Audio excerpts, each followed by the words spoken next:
Hi you guys, I thought I would show you this anti-inflammatory tea I've been making. I am cautiously saying I think it's helping, and so here we go. See if I can get my setup in frame here.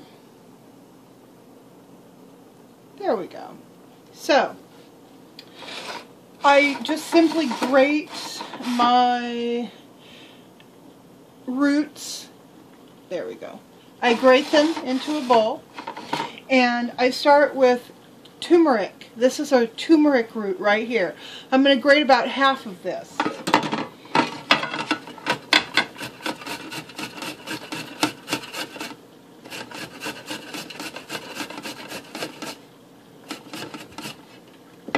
So that's what I've got left, and I'll put this away for tomorrow. And that's what it looks like. Then I will take some ginger. This is organic ginger that Grant got at Costco, so I'll grate this up.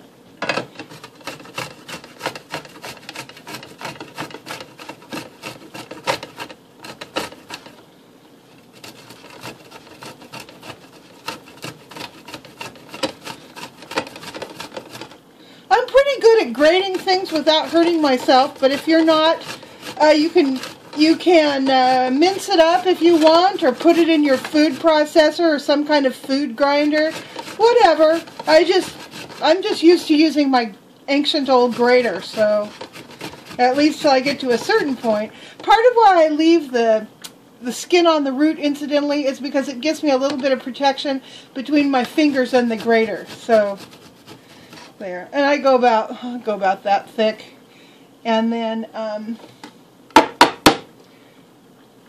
also, I don't know if this is true, but I'm from the generation where they told us that you were supposed to eat the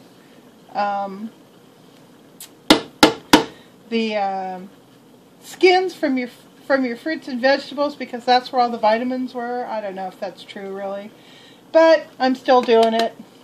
So, you get yourself a mess that looks about like that. Now, I'm going to put more ginger, because I usually go about half and half. Not half and half. A half turmeric to, 1 part turmeric to 2 parts ginger about. So in order to make that happen, I've got a bunch of little tiny bulbs of ginger that I'm just going to kind of slice up. And then I'm going to slice up the rest of this thing. And I kind of, I slice it up kind of thin as I can easily get it. And in part that's because I actually reuse all of this fiber. After I strain it out of the tea, I keep the I reserve the fiber for using in my stir fry, for dinner on the same night. That way I'll have, in case there's any of the compounds and stuff still left in it, I won't waste them. So, there you go. So that's kind of loosely. Now, my water is boiling. My water is boiling. So, I'm going to, you know what I think I'm going to do? I'm going to go ahead and put all the ingredients in this little bowl so you can see it, and then I'll just dump them into the water. Then the next thing I use is a little bit of black pepper. I've read that black pepper helps the turmeric compounds to release. So that's about, what, a 1/4 teaspoon? About a 1/2 teaspoon, somewhere in there, of black pepper. So that goes in. And then, just because I like the way it tastes, I use this ground Saigon cinnamon. Again, a Kirkland thing. I use about a teaspoon, maybe a very generous teaspoon. So I'll just go ahead and pop that in there. My very generous teaspoon. About like so. And I am now ready This, like I said, this Saigon cinnamon has a very sweetness to it, to its flavor. So it's wonderful if you like sweet, but you're not eating sugar. So now this is going to go into my tea, and I'll be right back. Oh, all I do is I turn the boiling water off. I wait till it stops bubbling, then I'll just simply scrape this into the teapot. Okay, so while our tea is steeping, I want to tell you about my very bad day yesterday. Yesterday was a bad day. It was a stressful day. My friend Victor came over and worked in the front yard to dog-proof it, and so I have this Franken-fence. I mean, we used old torn down fence panels that I drug from my mom's house, pieces of wrought iron fencing. We used, baling string, baling wire, chicken wire. I mean, oh my God, construction garbage. I mean, just anything we could use to keep this little tiny dog, Mallory, from being able to escape. And she's like, she's just like a snake or a mouse. If she can get her head through, she's going through. So we really have to be careful with her. She had come from a fenced yard, living in basically inside, outside, but being very safe, to coming up here into to the foothills where it's not safe. And in order to keep her alive, I need to keep her very well contained. So I think we have that dialed in. We'll probably have an escape or two before I get it really dialed in. So anyhow, that whole thing was going on yesterday, which necessitated me being on my aching ankles and outside. So I was up and down, going up and down the stairs, hobbling around. And by the end of the day, it was just really bad. But also what happened yesterday is we had the farrier come out to take care of our burro's hooves. His back hooves were overgrown so badly. I mean, like, if he's supposed to step straight, they were so curved inward that he was walking on the outsides of his ankles. And I felt so bad.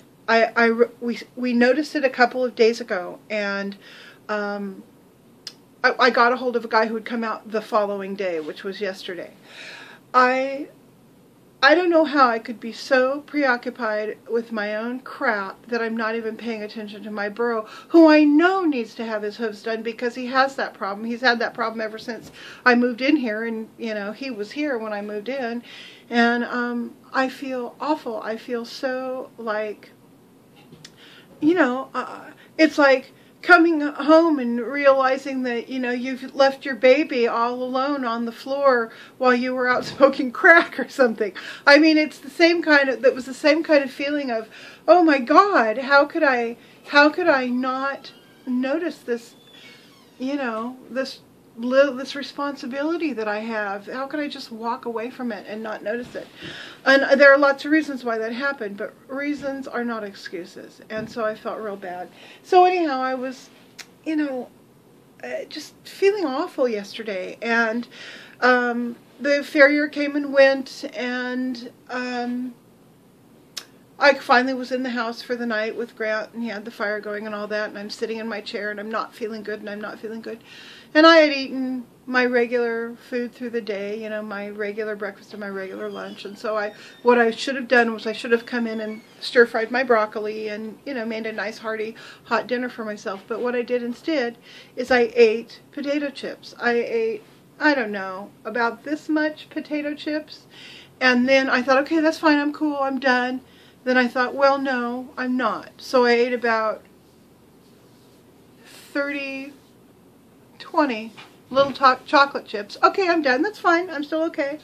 I'll go eat my vegetables. I'm cool. But I didn't eat my vegetables. Instead, what I did is I got a couple of Wassa crackers, those rye crackers. I put about about a third of a cup of butter. I think it was about a third of a cube of butter. Well, I'll show you. I'll show you the butter. Okay, I started with a full cube of butter. That's how much butter I ate in one sitting. So that's almost darn near a half a cube. So I put slabs of that butter on the Wassa cracker, but that wasn't enough. No, it wasn't. I got down the honey, and I probably put about 1, 2, 3, 4. I probably ate about 5 tablespoons of honey, 5 or 6 tablespoons of honey on the butter and the crackers. And when I was done eating that, I was okay. I didn't feel like I needed to eat anything else. And I think what happens is when I get real stressed out, and it's an acute stress, like a response to a crisis sort of stress instead of that long-term chronic stress. I think it does something to my nerves, because you know your nerves are made of oil, fats, lipids, actually. The lining on your nerve is made, it's called a lipid sandwich. Well, they used to call it a lipid sandwich. They call it something different now, but essentially it's it's a layer of lipid, which your body makes out of fat, a layer of protein, and another layer of lipid on the inside of the linings of your nerves. So it's like a 3-layer thing. Well, that's why we need a certain amount of fat and cholesterol in our diet, because if we don't ingest a certain amount of healthy, supposedly, fats and oils, then that lipid sandwich suffers, and then what happens is your nerves start to suffer, and you get all kinds of weird problems, physical and emotional issues. Of course, your brain is made primarily of I mean, there's a lot of lipid in your brain because that's where, you know, all your nerves are going. I can't remember what gray and white matter is made out of. I'll have to look that back up. But, so anyhow, that's why fats and oils are important. So I think what happens is I must go through some kind of process where stress and shock makes me just need fats. I don't know. I just need them. I crave them. So I did. I went ahead and gave myself a bunch of fat. It was about 3/4.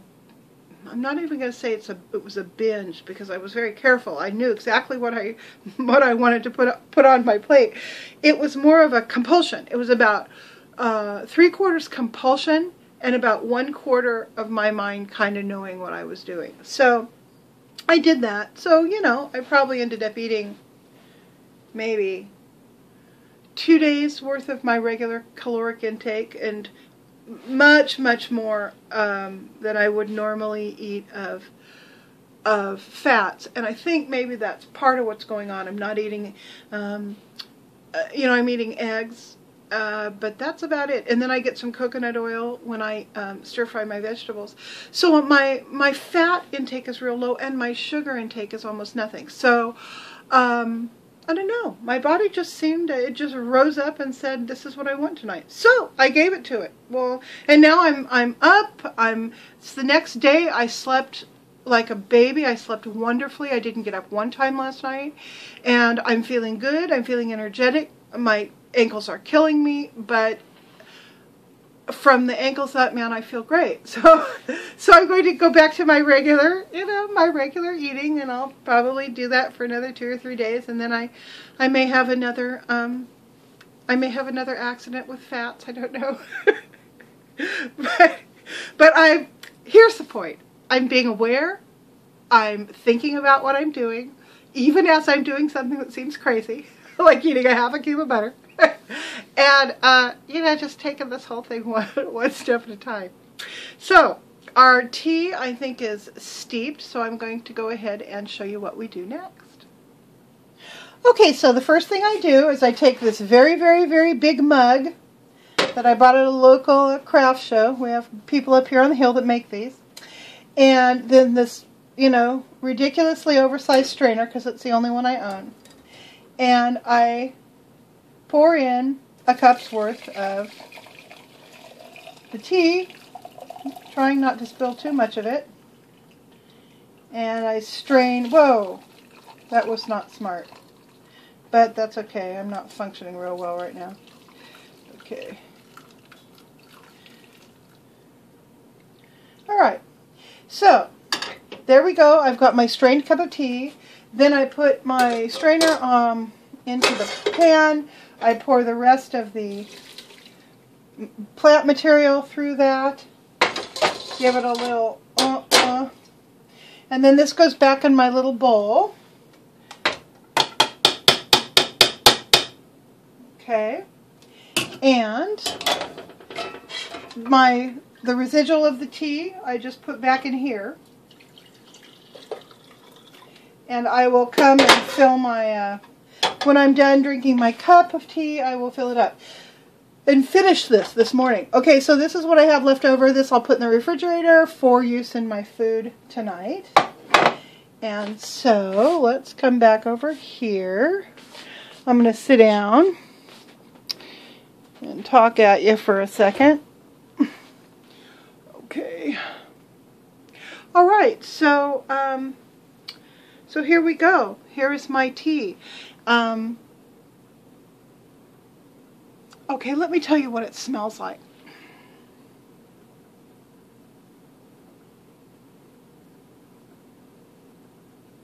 Oh, that is a complex scent. That is complex. I need another whiff.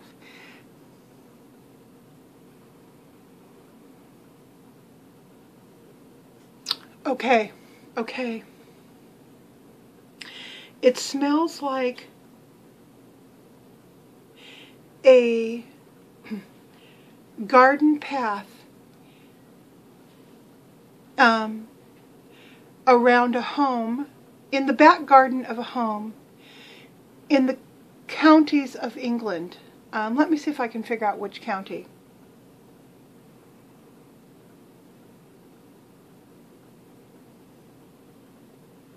Sussex. I think it's Sussex County. Okay, it is fall, and it's just rained, and we're anticipating that we're going to need to put our garden to sleep for winter. But there's still a lot of green foliage and some flowering plants.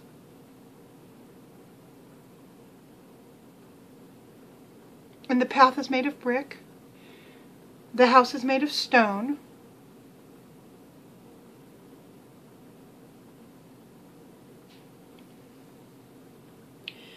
And it's warm inside because it's one of the first fires that we're doing because the afternoon's gotten real cool. And I am wearing tweeds and sensible walking shoes, and I've got a cashmere sweater on and pearls, and a little caped coat in a very subdued plaid, and a little hat,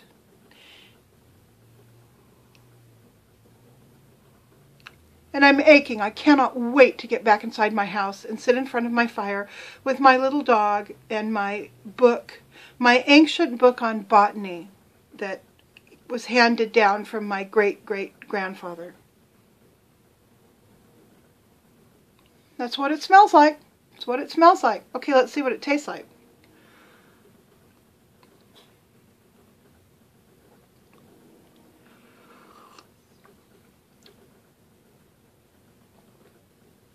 Okay.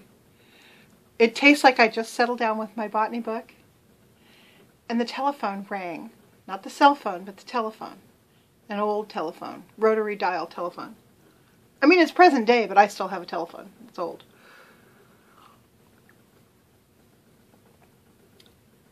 And it's my boyfriend, and he wants to come over. So I say, yeah, absolutely, come on over. We can have dinner and, fool around. And I'm in my 60s, I think, in this smell and taste. Let me taste it again. I'll tell you how old I am. Yep, I'm 63 and ready to go. Okay, well, there you go. That's what it tastes like. So if any of you guys can stomach that taste, I suggest you try this tea. It's really wonderful. Bye.